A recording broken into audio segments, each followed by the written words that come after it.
বলতাছি, তোমরা কি মোটা হতে চাও? তাহলে মেয়েদের পম পম খাও। সারাদিন খাই, সারাদিন আমার মুখ চলে, তবু আমি খেয়ে খেয়ে মোটাই হচ্ছি না। তোমার অ্যাডভাইসটা আমার খুব ভালো লাগলো। তা বলছি, মেয়ে তো কোথাও পাচ্ছি না, তোমাদের দুজনেরটা নিলে পম পম ভাগ করে দাও, খাই, খেয়ে দিয়ে মোটা হই, দেখি কিভাবে প্রোটিন আছে তোমাদের পম্পেমের ভিতর।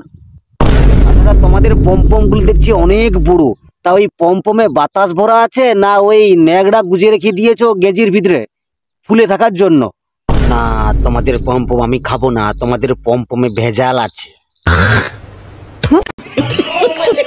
মেয়ের বয়স হয়নি 32 আর পম পম করে রেখেছে 36।